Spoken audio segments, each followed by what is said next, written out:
Dandadan. And with that, I'll pass this one over to Brian. All right.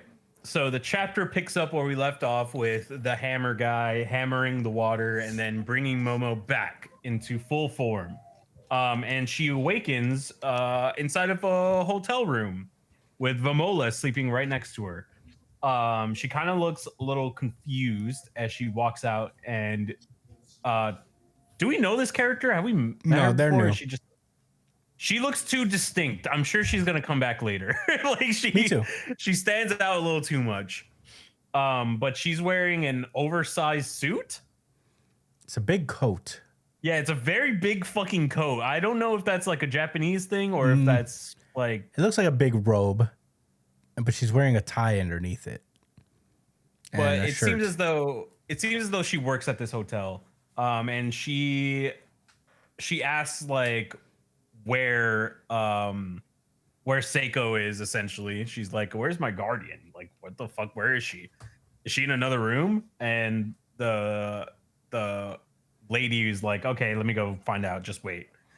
And she's like, so are you talking about Granny Seiko? She made the reservation, I guess. Did Vamola find Ayase and then bring her here and call? There's like a whole fucking gap of information here. No. Remember, they picked up Momo, and I guess they found Vamola. Who picked up Momo? The fucking masked man. Yeah, but how did she get into this hotel room? They probably dropped her off after they did the ritual. But they said that Miss Seiko made the reservation. Yeah, no, they're expecting her. But, you know, these people, I think, are the ones they were looking for. Yeah, but what I'm saying is that I guess Granny Seiko made the hotel room. Yeah, she made a hotel room reservation so they could stay there while Momo heals and stuff. Okay, I guess. And Ayase finds out almost as if for the first time that Granny Seiko is in the hospital. And as she's about to leave to rush to the hospital, she goes, "Oh, also, there was someone I don't know who's sleeping in my room." Dun, dun, dun. You have a drop for that, Chris? I do have a drop. I don't have it open. Fuck. Hold on now. This is Brian want to put me on the spot. I'm waiting. Go. But that's not it. There you go. And we get an establishing shot of the hotel and then another shot of the hospital. We see Momo running in, we see her talking to the front desk, and then we see her approaching Granny Seiko's bedroom, hospital room. And as she kind of turns the corner, she hears Granny complaining that she wants like some junk food, it seems, with Gigi. And Momo's like, "What are you doing, you old bag?" And the two of them are shocked to see Momo there. Like, you know, which is, you know, confusing because if she booked the room for them, but why they're would not they be at the surprised hotel that she's anymore. here? She's not at the hotel anymore. They're shocked that she's out of where she was. Like that she made it out alive. I don't know. It feels a little odd to me. But Granny immediately hugs her, and Gigi's also crying. And he's like, "Let me hug you." And Momo goes, "Who are you? And how do you know my name?" And the two of them are shocked, and they're like, "Wait, Momo, you don't recognize Gigi?" And she then recognizes Gigi as the person that she went to elementary school with. And it is becoming apparent that she is suffering from some type of memory loss.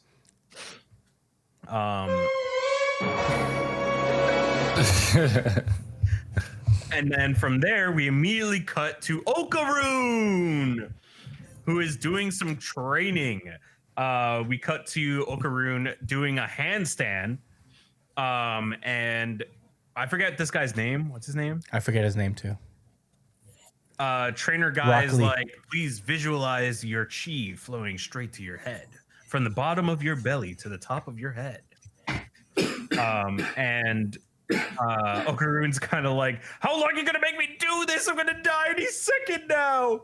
And he immediately topples over. And trainer guy goes, well, that'll do. Please always keep that visual. Oh my god, why can't I say the word? Visualization in your mind. Now, here's your next task. And he tasks Okarune to clean the windows from top to bottom. And then he also gets him to clean the hallways, like by wiping them. So he's just running around the halls with a towel in his hand, just running around. And he's just telling him to visualize things. He tells him to keep visualizing. And as he's kind of wringing the towel, trainer guy runs over and just pushes Okaroon.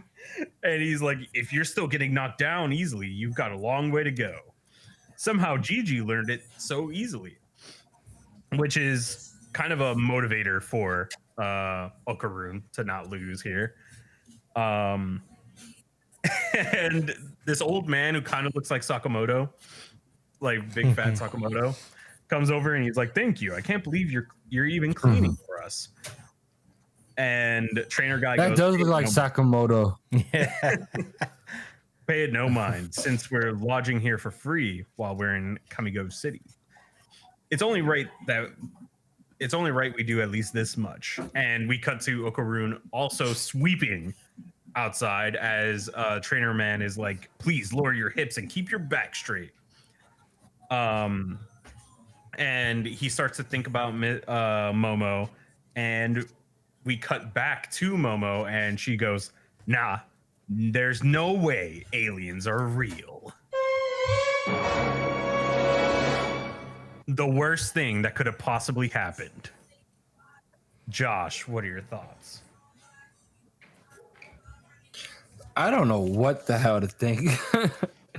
To be honest, this is. Bless you. Look at that guy. Such a pro. He muted himself right before he sneezed. Such a fucking broadcasting professional. What a fucking beast. Oh man, you're making me blush, bro. All right, so look. I think, is this like a reset? At the end of the day, we're gonna be playing this will they won't they game between Okaroon and Ayase until the end of the fucking series, aren't we? That's it. That's all this was about. That's all this whole memory reset thing was about. Is the feelings thing, and they're gonna have to reconnect all over again. That's if they do, she might end up connected with someone else. Whatever. I'm unsettled by her losing her memory, but that's not a bad thing.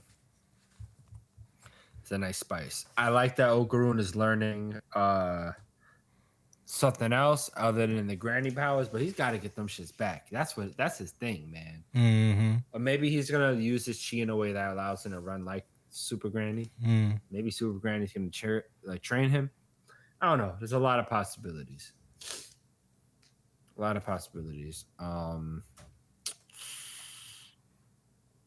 Chris, what were your thoughts? Man, what a heartbreaking chapter. You know, it's just these crazy kids are never going to get together at this rate. Bro, they were so close. You know, she's supposed to come back and hear him confess his feelings, but now she probably has no memory of Okaroon. And everything they've been through together. Does, it's probably not like that. Not at all. I don't think she has any memory because she barely remembered Gigi. So there's no way she remembers Okaroon. Oh, man. If it's not one thing, it's another. Yeah, I knew that there was going to be something ominous that Momo just wouldn't be back to normal, easy peasy. We got another fucking barrier in the way. We got another obstacle to hurdle. So now it's about getting her memories back. I don't even know how you would do that. Oh my god! I hope the vampire doesn't finesse her, bro. Ugh. If she becomes an evil queen, They can't happen. I don't think she'll be an evil queen. I hope not, bro. And you know, Okaru's out here working so hard. So he could be able to fight and protect her. And now she won't remember him. What the hell? Sad stuff. Yeah. Months of character development thrown out the window. Ah. But They Gamora'd her. yeah, they did Gamora her. She just got Gamora'd. Yeah, Get fucking Gamora. yeah, you got it. Yeah, You Guardians. got the reference. Yeah. Get fucking Gamora on. You just got Gamora'd. Man, yeah, it's a bummer. I really did enjoy this chapter. Vamola is just stuck there at whatever hotel they're at. So I feel like they got to go back to this place. Yeah, they just left the yeah, the ancient cistern temple. We need to figure out what they're about. I didn't like how this lady was talking. Too many ellipses. I'm told ellipses. That Misako. No.